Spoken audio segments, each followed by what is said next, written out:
अगर आप CSS PMS aspirant हैं तो ये वीडियो आपके लिए इम्पोर्टेंट है। आज हम एक आर्टिकल डिस्कस करेंगे फ्रॉम डाउन न्यूज़, जो कि लिखा है मलिया लोधी ने, और ये इम्पोर्टेंट आर्टिकल है। अगर आप अगर आपका ऑप्शनल IR है CSS में, या आप अगर करंट अफेयर और पाकिस्तान अफेयर की तैयारी कर रहे हैं तो उसके लिए भी इम्पोर्टेंट है। एसे से रिलेटेड ये चीज़ इम्पोर्टेंट है और इसको हम डिस्कस करेंगे इन डिटेल। हम डेली 4 आर्टिकल्स डिस्कस करते हैं। अगर आपको चारों का डेली एनालिसिस देखना है तो आप कांटेक्ट कर सकते हैं, बायो में नंबर दिया हुआ है। अब इसमें ऑथर कहती हैं कि दुनिया आज टेंशन्स और टर्मोइल में भरी हुई है, यानी दुनिया में जंगें हैं, अनसर्टेनिटी है, यूज़ ऑफ फोर्स ज़्यादा है। दुनिया इतनी कभी अनस्टेबल नहीं हुई कोल्ड वॉर के बाद। यानी कोल्ड वॉर के टाइम जितनी दुनिया अनस्टेबल थी, जंगें थीं, कोल्ड वॉर के टाइम जब USSR और US यानी खासकर नेटो एलाइज एक दूसरे से आइडियोलॉजिकली डिवाइडेड थे, और उनकी प्रॉक्सी वॉर्स थी, कंपटीशन था ऑल डोमेन्स में। उसी तरीके से दुनिया आज फिर से अनस्टेबल है। जब कोल्ड वॉर ख़त्म हो गई थी, एक लिबरल वर्ल्ड ऑर्डर सेट हुआ था, लेकिन आज दुनिया फिर से उस लिबरल वर्ल्ड ऑर्डर को वो टूट फूट चुका है। आज वो वर्ल्ड ऑर्डर फ्रेगमेंटेड है। ये वर्ल्ड ऑर्डर क्या है इसको भी हम डिस्कस करेंगे। और आज मल्टीलेटरलिज्म अंडर स्ट्रेस है। मल्टीलेटरलिज्म कहते हैं when more than 2 countries cooperate on shared goals, ठीक है ना। जैसे दुनिया मिलकर UN के थ्रू इंटरनेशनल इश्यूज़ पे काम करती है, इसको मल्टीलेटरलिज्म कहते हैं। लेकिन आज मल्टीलेटरलिज्म अंडर स्ट्रेस है, उसकी कोई वैल्यू नहीं है। कंट्रीज़ ने इसको अबंडन कर दिया है। आज दुनिया मल्टीपोलर इरा है, मल्टीपोलर वर्ल्ड है। मल्टीपोलर वर्ल्ड कहते हैं, मल्टी मीन्स 2 से ज़्यादा कंट्रीज़, पोलर मीन्स डिवीजन। आज दुनिया में जो पावर है डिवाइडेड है between so many countries, not just US और not just between US and China. आज US भी है, रशिया भी है, ग्लोबल साउथ भी है, ठीक है ना। तो कंट्रीज़ पावर उनमें डिस्ट्रीब्यूट हो चुकी है। आज कोई भी सिंगल हेजमोन नहीं है। सिंगल हेजमोन कहते हैं कि जब एक कंट्री के पास सबसे ज़्यादा पावर हो, ठीक है ना। जैसे US के पास पावर था आफ्टर कोल्ड वॉर, ठीक है। जैसे वर्ल्ड वॉर 2 से पहले ब्रिटेन के पास पावर था, ठीक है ना। तो हर दुनिया ना कई ट्रांजिशन से गुजरती रही है। कभी मल्टीपोलर रही है, कभी बायपोलर। मल्टीपोलर तो नहीं रही, मल्टीपोलर पहली बार हुई है, कभी बायपोलर हुई है, ठीक है। और इस बार ना मल्टीपोलैरिटी बहुत ज़्यादा है। और ऑथर कहती हैं return of hard power. Hard power वापस आ चुका है। हार्ड पावर का मतलब क्या होता है कि एक वक्त था जब UN बनाई गई थी वर्ल्ड वॉर 2 के बाद। कंट्रीज़ ने कहा था सबसे पहले हम नेगोशिएट करेंगे, ठीक है ना। हम वॉर की तरफ पहला ऑप्शन नहीं होगा हमारा। वॉर को थ्रू UN चार्टर मना फरमा दिया गया था। जैसे UN चार्टर में आर्टिकल 24 में लिखा हुआ है कि कंट्रीज़ एक दूसरे की रिस्पेक्ट करेंगी, यूज़ ऑफ फोर्स नहीं करेंगी, और वॉर लास्ट ऑप्शन रखा जाता था। आज वॉर फर्स्ट ऑप्शन बन चुका है, डिप्लोमेसी लास्ट बन चुका है, जैसे हमने ईरान वॉर में देखा। आज कंट्रीज़ वॉर को फर्स्ट चुनती हैं। US और इजराइल ने ईरान पे हमला किया, रशिया ने यूक्रेन में 2022 में हमला किया, इजराइल लेबनान पे, सीरिया पे, गज़ा पे हमला करता है, इंडिया ने पाकिस्तान पे 2025 के मई में जो अटैक्स किए। ये violation of use of force doctrine है। यूज़ ऑफ फोर्स डॉक्ट्राइन जो मैंने बताया UN चार्टर में 24 आर्टिकल में लिखा हुआ है।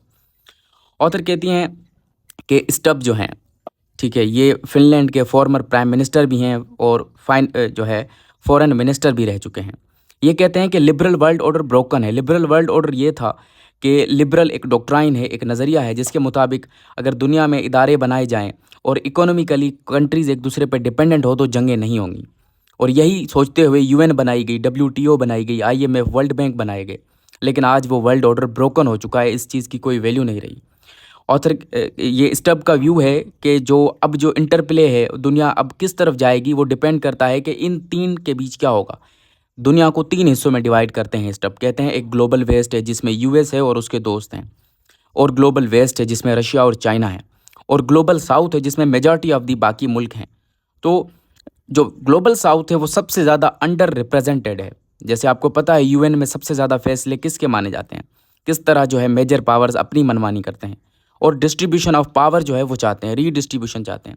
वो नहीं मानना चाहते किसी भी एक कंट्री की हेजमनी को, किसी से डिक्टेट होना नहीं चाहते। और यही लोग शेप कर रहे हैं, यही कंट्रीज़ ग्लोबल साउथ के जो अंडर डेवलप्ड हैं, डेवलपिंग हैं, जो कि गरीब हैं, जिनके पास इतना पावर नहीं है, जिनके पास इंस्टीट्यूशंस पे, इदारों पे इन्फ्लुएंस नहीं है, वो इस ऑर्डर को अब शेप कर रहे हैं। और इनका ये भी है कि वो कहते हैं कि अब हमें हेलसिंकी जैसे कॉपरेशन की तरफ जाना होगा बजाय याल्टा के। अब जो स्टूडेंट्स जिनको ये हिस्ट्री नहीं पता वो समझ ही नहीं पाएंगे कि यहाँ पे क्या कहना चाह रहे हैं स्टब। वो ये कहना चाह रहे हैं हेलसिंकी जो है 1975 में एक पीसफुल जो है रोल अदा किया था कोल्ड वॉर के टाइम। इन्होंने कहा कि भाई ह्यूमन राइट्स को प्रोटेक्ट करो, इस स्टेट की एक जो सॉवरेनिटी है उसको रिस्पेक्ट किया जाए, बाउंड्रीज़ को रिस्पेक्ट किया जाए। जबकि याल्टा में 1945 में क्या हुआ था कि मेजर पावर्स खासकर रशिया, ठीक है, जिस जो उस टाइम यूएसएसआर था, ठीक है ना, और जो है ब्रिटेन था, यूएस था, इन्होंने मिलकर जो है पावर या डिसीजंस अपने हक में लिए थे इन पावरफुल कंट्रीज़ ने। तो आज दुनिया को वो एक इंक्लूसिव जो है ऑर्डर की तरफ इनवाइट कर रहे हैं। उसके बाद ब्रेंडन साइमंस हैं जो कि कैम्ब्रिज के हिस्टोरियन हैं। उनकी एक किताब है the return of great power. उसमें वो लिखते हैं कि दुनिया कोल्ड वॉर पीरियड से डिपार्चर कर गई है, पोस्ट कोल्ड वॉर पीरियड से, यानी कोल्ड वॉर के बाद एक पीसफुल दुनिया बन चुकी थी जिसमें यूएस हेजमोन था, ठीक है ना, कोऑपरेशन बढ़ गई थी, खुद चाइना जो है डब्ल्यूटीओ का पार्टनर बना, बहुत ज़्यादा कोऑपरेशन थी, इंटरनेशनल लॉ और इकोनॉमिक कोऑपरेशन थी, ठीक है ना, इंटरनेशनल लॉ को फॉलो किया जाता था, इकोनॉमिक कोऑपरेशन हो रही थी और ग्लोबलाइजेशन बढ़ रही थी, कंट्रीज़ ग्लोबलाइज हो रही थी, इकोनॉमिकली जो है पॉलिटिकली एक दूसरे के साथ मिल के जो है सिकुड़ती जा रही थी। लेकिन यही इंटरडिपेंडेंस आज हथियार बन चुकी है। यही लिबरल ऑर्डर यूएस जिसकी हमेशा जो है एडवोकेसी करता था कि जब कंट्रीज़ एक दूसरे पे डिपेंडेंट होंगी तो वो जंग नहीं करेंगी, आज उस डिपेंडेंसी का फ़ायदा उठा के अमेरिका कंट्रीज़ के ऊपर प्रेशर बना रहा है, डॉलर की डोमिनेंसी का फ़ायदा उठाकर उनकी पॉलिसीज़ को डिक्टेट कर रहा है।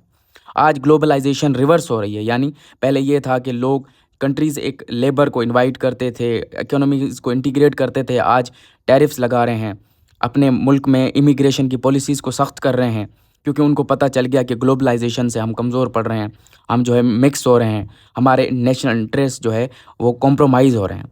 वो कहते हैं कि जियोपॉलिटिक्स हमें मार देगी इससे पहले कि हमें क्लाइमेट चेंज कुछ करे, जितनी अनसर्टेन आज जियोपॉलिटिक्स बन चुकी है।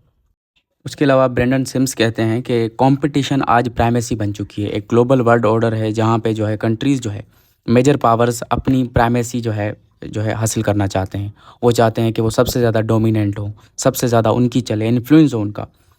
वो कहते हैं कि आज दुनिया में सिंगल हेजमोन नहीं है और इस सिंगल हेजमोन के ना होते हुए वॉर जो है ना, सिंगल जब हेजमोन होता है तो वॉर की एब्सेंस होती है। लाइक इस तरह है कि जब कोई एक जो है ना सिंगल हेजमोन जिसकी कंट्रोल हो, जो डिक्टेट कर सके कंट्रीज़ को, तो जंगें इतनी नहीं होती।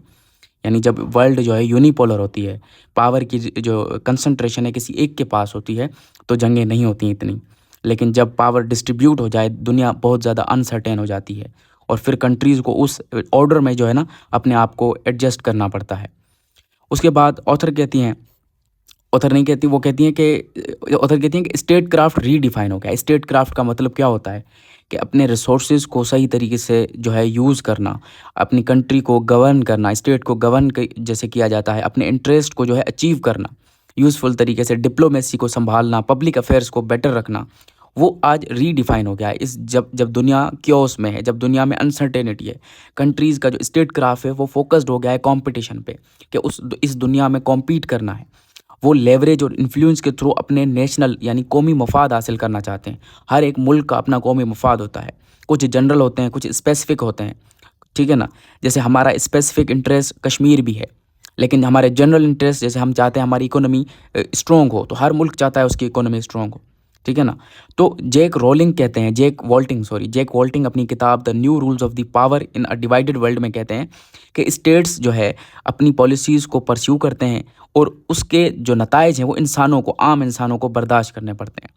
और आज की दुनिया में स्टेट क्राफ्ट की ज़रूरत और ज़्यादा बढ़ गई है। स्टेट क्राफ्ट यानी way of strategy of doing public affairs, diplomacy, greater national interest. तो आज दुनिया मल्टीपोलर है, बाइपोलर नहीं है। बाइपोलर वर्ल्ड में क्या था कि कोई कंट्री यूएस की साइड हो जाता था, कोई यूएसएसआर की साइड, तो वो अपने इंटरेस्ट को जो है मेंटेन कर रहा होता था। आज कंट्रीज़ की जो दुनिया है वो मॉडर्न हो गई है, उसमें हर डोमेन में आपको जो है स्ट्रॉन्ग बनना पड़ता है, सही तरीके से संभालना पड़ता है।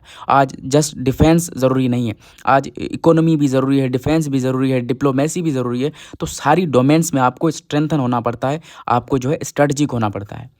ऑथर कहती हैं कि क्या माइट इज़ राइट अप्रोच अब आज भी है, जैसे पिछले ऑथर्स कह रहे हैं कि सिंगल हेजमोन होना चाहिए, दुनिया कंपटीशन की तरफ जा रही है, हार्ड पावर यूज़ कर रही है, तो ऑथर कहती हैं कि ये गलत है। इस पे अभी भी सवाल है, क्योंकि मॉडर्न वॉरफेयर में हमने देखा है ड्रोन्स यूज़ होते हैं, मिसाइल्स यूज़ होती हैं, असाइमेट्री यानी एक वीकर कंट्री और स्ट्रॉन्ग कंट्री के बीच में जब जंग होती है, तो हमने देखा है जो स्ट्रॉन्गर कंट्री है उसको नुकसान ज़्यादा हो रहा है, ठीक है ना? यूएस और ईरान की जंग में यूएस को बहुत ज़्यादा नुकसान हुआ है और ईरान ने सरेंडर नहीं किया, because Iran was surviving and US wanted to win, ठीक है ना? रशिया की अनवॉन वॉर देखें, यूक्रेन में 2022 से रशिया लड़ रहा है, लेकिन यूक्रेन का मोरल डाउन नहीं हुआ। यूक्रेन जो है हार नहीं मान रहा। इंडिया और पाकिस्तान की जंग देख लें, इंडिया इतना बड़ा हमसे इकोनॉमी में, साइज़ में, हर चीज़ में ताकतवर है, लेकिन वो पाकिस्तान पे जब उसने एग्रेशन दिखाई तो माइट इज़ राइट का जो मॉडल है वो प्रूव नहीं हुआ। तो ऑथर कहती हैं कि मिडल पावर का जो रोल है उस पे भी एक क्वेश्चन है, डिबेट है। कहते हैं कि क्या मिडल पावर आज जो है जियोपॉलिटिक्स को, सियासत को इंटरनेशनल लेवल पे रीशेप कर रहे हैं, इन्फ्लुएंस कर रहे हैं, या ग्रेट पावर्स करते हैं? क्या ग्रेट पावर्स ही जो सारे फैसले लेते हैं, या आज मिडल पावर का भी रोल है? ऑथर कहती हैं, कुछ कहते हैं कि मिडल पावर जो है एक्टिविज्म न्यू नॉर्मल बन चुकी है, यानी आज मिडल पावर ज़्यादा एक्टिव हैं अपनी बात मनवाने में, अपना इन्फ्लुएंस, अपनी जो है उनकी एक्टिविटी ज़्यादा है। और वो कहती हैं कि मार्क कार्ने जो है वो डेवोस में जो है वर्ल्ड इकोनॉमिक फोरम पे जब स्पीच दे रहे थे, वो इस चीज़ को एक्नॉलेज करते हैं कि जब मिडल पावर्स जो है मिल जाएं तो एक स्ट्रॉन्ग पोजीशन हासिल कर सकते हैं अगेंस्ट मेजर पावर्स। तो ऑथर कहती हैं दुनिया जो है उसका एनवायरनमेंट शिफ्ट हो रहा है, अनसर्टेन हो रही है, क्योस हो रही है, हार्ड पावर आ गया है, स्टेट क्राफ्ट रीडिफाइन हो गया है। तो कंट्रीज़ को चाहिए, स्टेट्स को चाहिए कि वो अब अपने आप को अडॉप्ट करें, एडजस्ट करें इस शिफ्टिंग एनवायरनमेंट में।